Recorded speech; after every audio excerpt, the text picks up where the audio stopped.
Baik teman-teman, di sini saya akan menjelaskan pendahuluan. Indonesia memiliki kekayaan hayati yang dimanfaatkan secara turun-menurun. Salah satunya dalam bentuk jamu, obat tradisional yang populer untuk menjaga kesehatan dan kecantikan. Penggunaan jamu meningkat dari 35,7% pada tahun 2010 menjadi 59,12% karena dianggap lebih terjangkau dan aman dibandingkan obat sintesis.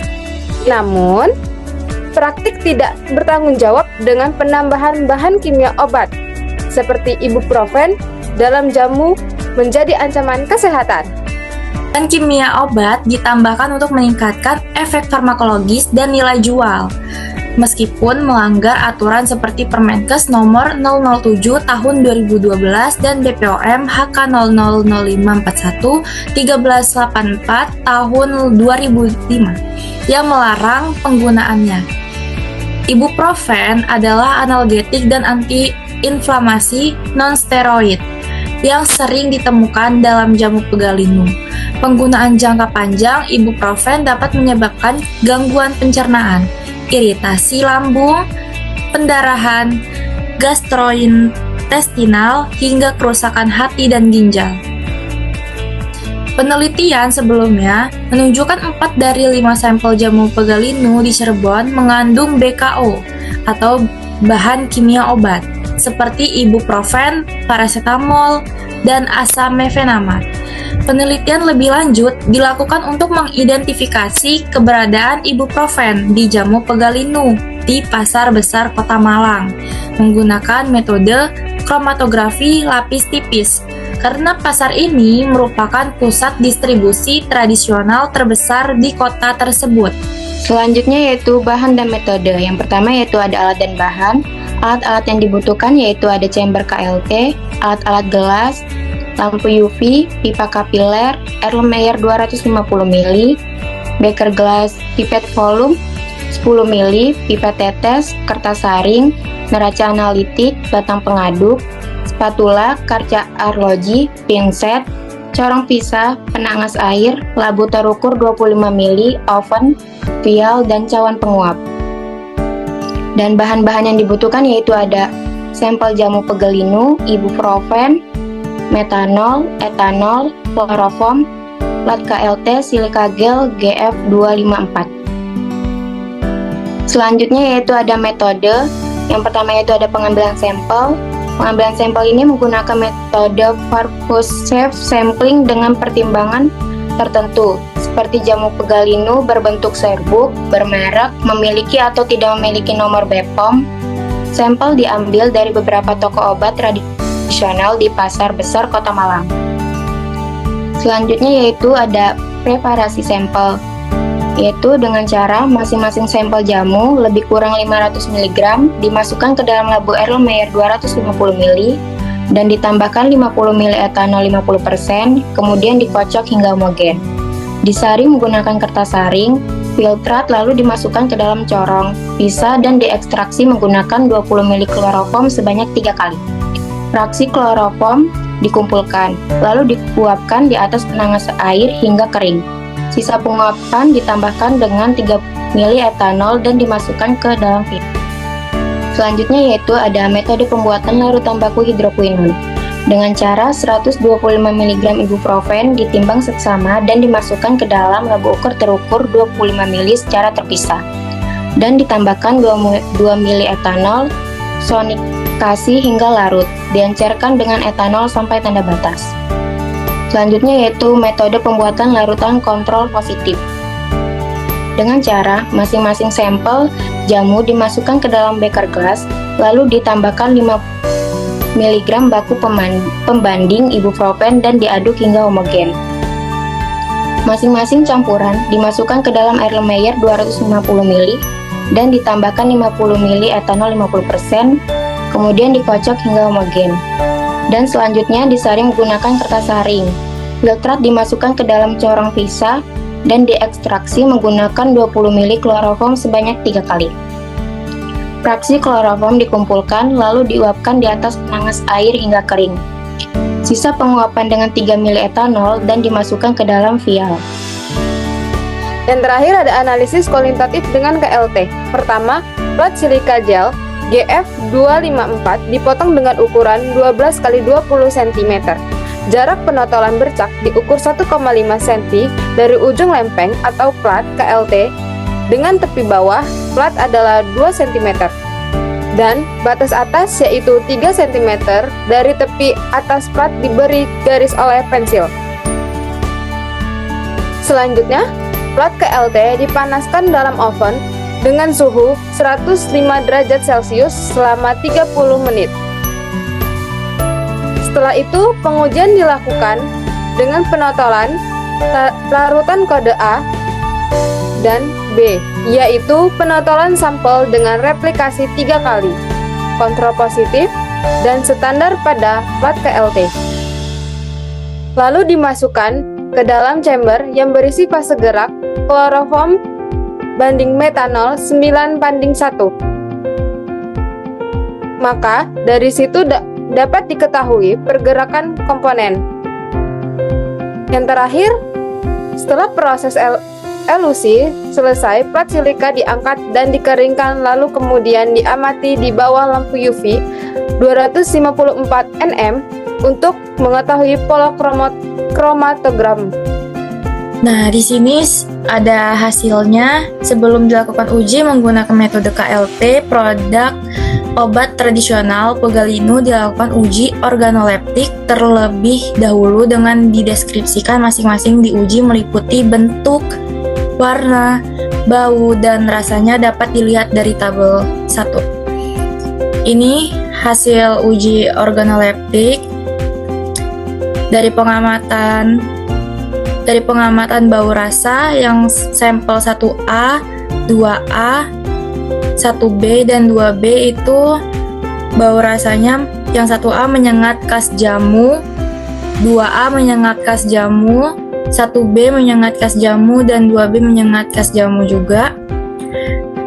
Kemudian kemasan, untuk kemasan 1A, 2A, 1B, 2B itu kemasannya saset. Kemudian sediaannya semuanya sama-sama bubuk. Kemudian warnanya untuk 1A dan 2A itu hijau muda, 1B dan 2B itu hijau pekat. Kemudian homogenitas semuanya tercampur.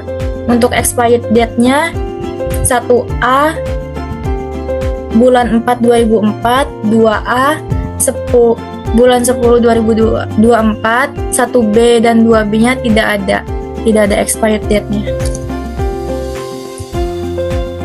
Berdasarkan tabel 2 dan gambar 1 dari perbedaan nilai RF yang diperoleh oleh sampel kode B dengan baku standar dan kontrapositif kurang lebih 0,0 sampai 0,013, nilai RF yang dikatakan positif jika antara sampel dengan standar memiliki nilai RF yang sama atau memiliki selisih nilai RF lebih kurang 0,05, maka dapat disimpulkan bahwa nilai RF ibuprofen telah memenuhi syarat KLT yang baik, yaitu dengan nilai 0,2 sampai 0,8.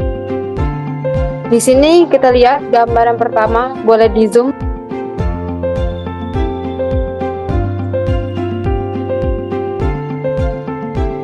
Di sini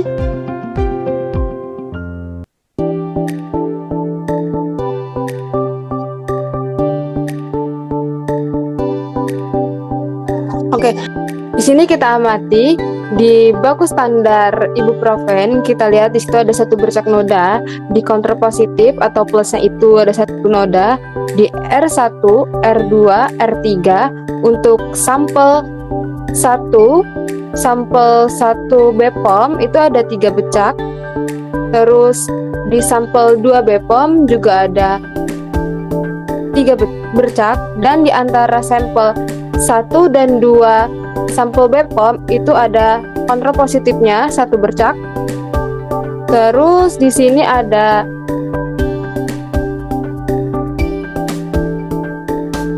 ada 2 bercak, ada 3 bercak untuk sampel non-BPOM-nya di sampel 1 dan ada 3 bercak juga untuk di sampel kedua sampel non-BPOM.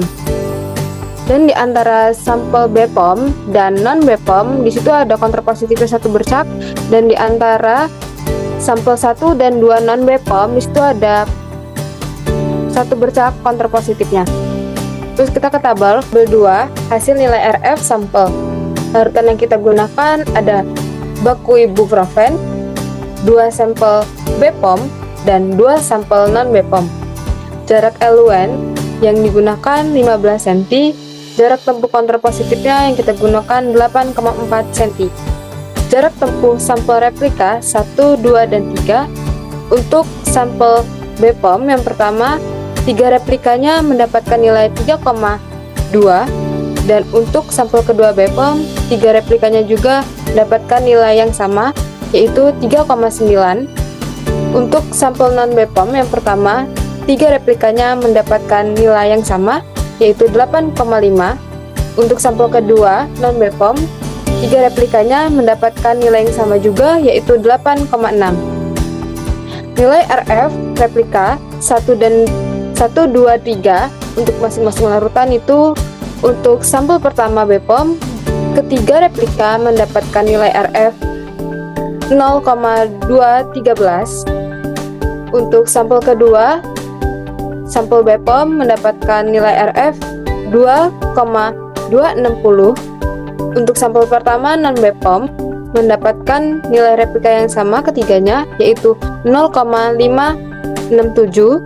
Untuk sampel kedua non-BPOM mendapatkan nilai RF yang sama untuk ketiga replikanya, yaitu 0,573.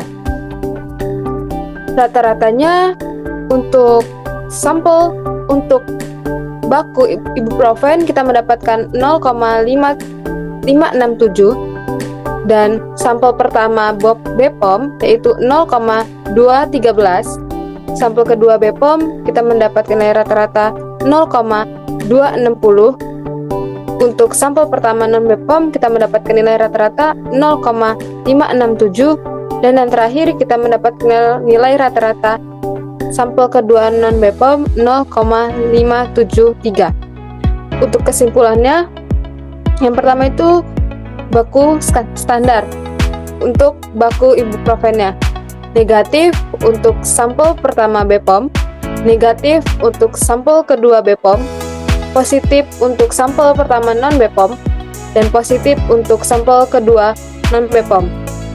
Baik, untuk pembahasannya di sini larangan pembuatan jamu mengandung bahan kimia obat telah diatur dalam Permenkes nomor 007 tahun 2012 mengenai registrasi obat tradisional dan peraturan bahan pengawasan obat dan makanan pada nomor HK 0005 41 1384 tahun 2005 dijelaskan bahwa obat tradisional tidak boleh mengandung bahan kimia obat, yaitu bahan kimia hasil isolasi atau sintetik berkhasiat obat. Penggunaan bahan kimia obat pada jamu dapat menimbulkan efek berbahaya karena pengkonsumsian jamu relatif lama. Efek dari penggunaan bahan kimia obat tanpa memperhatikan dosis, mutu, dan keamanan sangat berbahaya bagi kesehatan, dikarenakan efek samping yang ditimbulkan oleh bahan kimia obat tersebut. Hasil pengawasan obat tradisional melalui sampling dan pengujian yang dilakukan BPOM pada beberapa kota di Indonesia menemukan ada beberapa produk jamu yang mengandung bahan kimia obat yang dicampur ke dalam jamu, didominasi oleh obat pereda nyeri dan obat rematik.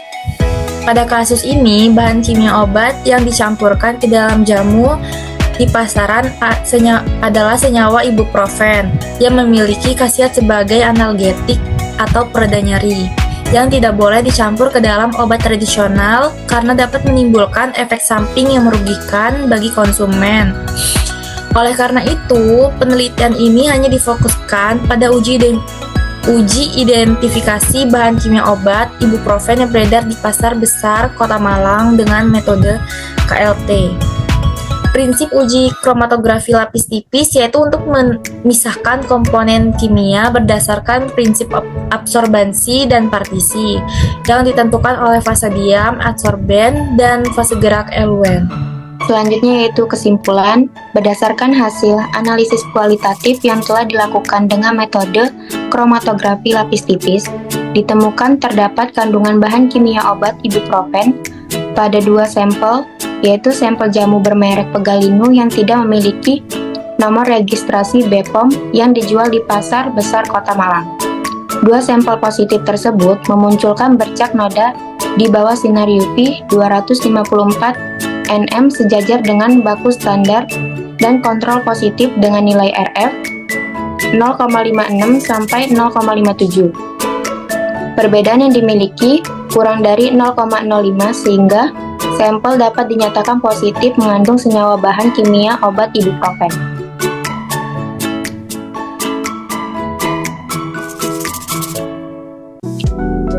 Dan ini ya selanjutnya referensi jurnal yang kami gunakan, yaitu berjudul Analisis Kualitatif Bahan Kimia Obat Ibuprofen pada Jamu Pegalino yang dijual di Pasar Besar Kota Malang. Sekian presentasi dari kelompok kami ucapkan Terima kasih.